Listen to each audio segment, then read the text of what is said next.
QTV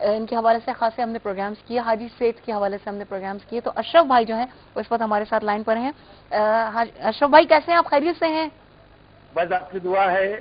اور یہ جو پروگرام ہے یہ ایسا پروگرام ہے جس کو تصویر جو ماں کے اوپر جو پروگرام دیے تھے اس سے پورے حیدرآباد میں ہم کو فون آنا شروع ہو گئے کہ کیا ہے یہ پروگرام. عثمان دیدی اتنا اچھا پروگرام دے رہے ہیں اور سب دعا دے رہے تھے آپ کو، کیو ٹی وی کی پوری ٹیم کو. بس ہمیں آپ کی دعائیں تو چاہیے. ہاں، اللہ سب کو کامیاب کرے. آمین، اللہم آمین. آپ کچھ اور مزید کہنا چاہیں گے؟ مجھے معلوم ہوا ہے کہ آپ کوئی خاص اعلان کرنے والے ہیں. اعلان یہ ہے کہ وعدہ کیا تھا کہ آپ حیدرآباد آئے تھے جب کہ جو پوری ٹیم آئی تھی ان کو عمرے کو اور حج کو بھیجنے کے لیے. بالکل. تو ابھی آپ کس کو بھیج رہے ہیں؟ عثمان دیدی کو بھیج رہا ہوں. اللہ اکبر. اور صبا جنید کو بھیج رہا ہوں. سبحان اللہ. اور مریم شمیم کو بھیج رہا ہوں حج کے لیے. سبحان اللہ. اللہ تعالیٰ آپ کو بہت خوش رکھے. اور یہ اشرف بھائی، الیاس بھائی اور حاجی سیٹھ کی طرف سے ہے. اور جو دوسرے جو بچیاں بچ گئے ہیں 3، وہ لوگ جب بھی جانا چاہیں ان کے لیے بھی ہم تیار ہیں. جب بھی وہ بولیں گے ان کو بھی بھیجا دیں گے ہم. اللہ تعالیٰ آپ کو بہت خوش رکھے. اشرف صاحب، الیاس انکل، حاجی سیٹھ انکل جنہوں نے یہ انتظام کیا ہے ہمارے لیے، اللہ تعالیٰ آپ کے گھرانوں کو آباد رکھے، شاد رکھے. جنہوں نے ہمیں اس گھر کو بھیجنے کا ذمہ اٹھایا ہے، اللہ تعالیٰ بہت ساری آپ کی مشکلات کو حل کرے اور آپ کو بہت خوشیاں دے. آپ کو، ناز بھابھی کو اور تمام لوگوں کا بہت شکریہ میری جانب سے، مریم شمیم کی جانب سے اور صبا جنید کی جانب سے. اور آج میں نے کچھ ہاتھ ابھی پیچھے سے اٹھتے ہوئے اپنی ٹیم میں سے دیکھے ہیں تو کہ بس دل چاہا کہ کبھی ان لوگوں کی بھی باری آئے تو انشاءاللہ تعالیٰ ان کی بھی باری آئے گی. لیکن اللہ تعالیٰ آپ کو بہت خوش رکھے کہ آپ نے یہ انتظام ہمارے لیے کیا ہے. اور جو لوگ بھی دیکھ رہے ہیں میری ان کے لیے دعا ہے. دیکھیے ایسے وسیلے بنتے ہیں. ہم بھی یہ کام کرنے گئے تھے، ایک طرح سے ہم کو بھی سمجھا کے بھیجا گیا تھا کہ آپ بھی کام کرنے والی خواتین ہیں، وہ میں ہوں یا حوریہ ہیں یا امبر ہیں. یہ ایک طرح سے ہم ایک ایمبیسڈر کا کام کرنے گئے تھے. اور پھر جو اللہ رب العزت نے ظاہر ہے کہ جو چیزیں عطا کی اس میں سے ایک چیز آپ دیکھ رہے ہیں جناب. ماشاءاللہ بہت بہت بڑی بات ہے کہ جو بہت مبارک آپ کو بھی ہو. اور اللہ تبارک و تعالیٰ جو ہے وہ اگلی دفعہ اور اس کے بعد ہمیشہ جو ہے استعداد اور زیادہ اس سے بھی زیادہ ہو، اس سے بھی زیادہ لوگ جائیں انشاءاللہ تعالیٰ. اچھا جناب، یہ بہت بڑی بات ہے. آخری وقت رہ گیا ہے تھوڑا سا، میں کچھ مین چیزیں آپ لوگوں سے ڈسکس کرنا چاہوں گی. ایک چیز جو ہے سب سے بڑی چیز کام کرنے والی خواتین کے حوالے سے، اس میں جو ایک اسپیشل مردوں کی جو تھنکنگ ہے، جو سائیکی کا سامنا کرنا پڑتا ہے، وہ آپ کے کام کرنے والے مرد بھی ہو سکتے ہیں اور آپ کے محلے کے اطراف کے بھی لوگ ہو سکتے ہیں، وہ کوئی بھی ہو سکتے ہیں. پروفیسر صاحب، آپ کو کیا لگتا ہے اس قسم کے رویوں کا شکار کس طرح کی خواتین ہوتی ہیں؟ مجھے لگتا ہے اساتذہ اس سے کچھ دور ہیں.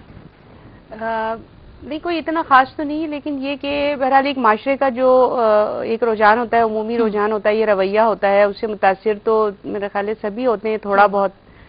لیکن یہ کہ وہ خواتین کے جو اس کے علاوہ ہیں، یعنی اس پیشے کے علاوہ یا اس فیلڈ کے علاوہ ہیں، میں سمجھتی ہوں کہ اس میں زیادہ متاثر ہوتی ہیں. اور میں ایک بات کہنا چاہوں گی جو شاید ٹائم بھی بہت کم ہے اور میرے نزدیک وہ بہت اہم بات ہے کہ جو خواتین باہر نکلتی ہیں گھروں سے اور لوگ ان کو سمجھ لیتے ہیں، جان لیتے ہیں ہر طرح سے کہ یہ خواتین کسی بھی مجبوری کے تحت یا کسی بھی سروس دینے کے لیے وہ اپنے کام کے لیے نکل رہی ہیں، تو ان کو چاہیے کہ وہ ان خواتین کو رسپیکٹ دیں، ان کو عزت دیں. اور ہمارے ہاں کا یہ رویہ کہ اپنی بہن کے لیے، اپنی ماں کے لیے، اپنی بیوی کے لیے تو لوگ عزت چاہتے ہیں لیکن دوسروں کو عزت نہیں دیتے، یہ بہت ہی غیر اخلاقی بات ہے. حضور صلی اللہ علیہ وسلم نے ایک دیکھیے قرآن کریم کے اندر ہے وَلَا تَجَسَّسُوا، تجسس نہ کرو، ہے نا، کسی کے متعلق بدگمانی نہ کرو. ہمارے ہاں یہ ورکنگ لیڈیز سے متعلق یہ رویہ اتنا زیادہ ہے کہ اس کے برابر میں رہنے والا جو شخص ہے وہ بھی کہ جو جانتا ہے کہ اس کے ساتھ کیا کچھ پیش آ رہا ہے وہ بھی اس کے متعلق تجسس بھی کرتا ہے، بدگمانی بھی کرتا ہے. مطلب آپ بدگمانی کا بھی شکار ہیں. گناہ میں ہے، بہت بڑا گناہ ہے بدگمانی کرنا. کہ ہم جب تک جاتے نہیں ہیں اور واپس نہیں آتے ہیں تو ہمیں تو نگاہیں چھوڑ کے آتی ہیں اسٹاپ تک، اور نگاہیں ہی ہمیں واپس لے کر آتی ہیں. اور اس سے پہلے کہ میں یہ بات مزید آگے بڑھاؤں، ایک کالر ہیں میرے ساتھ، اسٹاف نرس ہیں جناب رخسانہ، ان کو شامل کرتے ہیں اور دیکھتے ہیں کہ بہرحال یہ بھی ایک بہت بڑا شعبہ ہے نرسنگ، اور دیکھیے کہ انتہائی اہم شعبہ ہے جو ہے ریڑھ کی ہڈی ہے. آپ یہ دیکھتے ہیں کہ کیا کہنا چاہتی ہیں. السلام علیکم رخسانہ، کیسی ہیں آپ؟ جی ٹھیک ہوں، آپ کیسی ہیں؟ بالکل ٹھیک ٹھاک ہوں رخسانہ. آج ہم کام کرنے والی خواتین کے مسائل کے حوالے سے گفتگو کر رہے ہیں.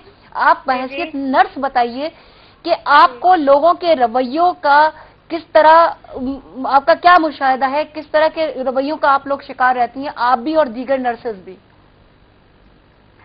لوگوں کے رویے سے تو ہم بہت زیادہ ہی پریشان ہوتے ہیں، کیونکہ ان کی نظر میں تو ہماری کوئی وہ اہمیت ہی نہیں ہے. آپ کو پتا ہے نرسنگ تو بہت مقدس پیشہ ہے، لیکن لوگ اس کو اہمیت نہیں دیتے معاشرے میں. اچھا، آپ کو کیسے لگتا ہے کہ اہمیت نہیں دیتے؟ کیا مطلب ایسا لگتا ہے کہ کوئی بہت ہی ہلکا کام ہے اور یہ خاتون جو ہے وہ بس؟ نہیں، کام تو بہت مشکل ہے. ہاں ظاہر ہے، ہمیں ڈیوٹی ٹائم پہ بھی بہت زیادہ ہی کام کرنا پڑتا ہے اور کافی ورک ہوتا ہے ہمارا. اور پھر وہاں اس کے بعد ہمیں گھر میں بھی اتنا ہی ٹائم دینا پڑتا ہے. دیکھیں نا بیچاری وہ بھی دونوں طرف لڑ رہی ہے. اچھا مجھے یہ بتائیے رخسانہ کہ جب دیکھیں 12 گھنٹے کی ڈیوٹی ہے تو رات کی بھی ہوتی ہے، نائٹ ڈیوٹی شفٹس ہوتی ہیں. اچھا، لوگوں کے رویوں میں کیا چیز بہت تکلیف دیتی ہے آپ کو؟ پیشنٹس کی جانب سے ہوتا ہے یا اٹینڈنٹس کی جانب سے ہوتا ہے؟ کن لوگوں کی جانب سے آپ کو تکلیف کا سامنا رہتا ہے؟ اٹینڈنٹ کی جانب سے زیادہ ہوتا ہے، کیونکہ اٹینڈنٹ تو وہ سمجھتے ہیں کہ بس ہم فوراً کے جیسے انہوں نے ہمیں خرید لیا ہے بس فوراً آ جائیں. حالانکہ ہمارے پاس اتنے پیشنٹ ہوتے ہیں، ایک ہم اکیلے 40 مریض کو دیکھ رہے ہوتے ہیں، اب وہ کہتے ہیں کہ بس فوراً آ جائیں، ہمارے مریض کو دیکھ نہیں رہی ہے، یہ ہے وہ ہے، بیٹھی ہیں. اس طرح کی یعنی کہ ان کی نظر میں ہم لوگ ایسا لگتا ہے جیسے ایسے اٹھ کے آ گئے، کوئی ہماری یعنی کہ ہم نے کوئی ایجوکیشن نہیں لی ہے یا ہماری گھر یعنی کہ وہ ہماری عزت نہیں ہے ان کی نظروں میں. ٹھیک ہے، بہت شکریہ رخسانہ کال کرنے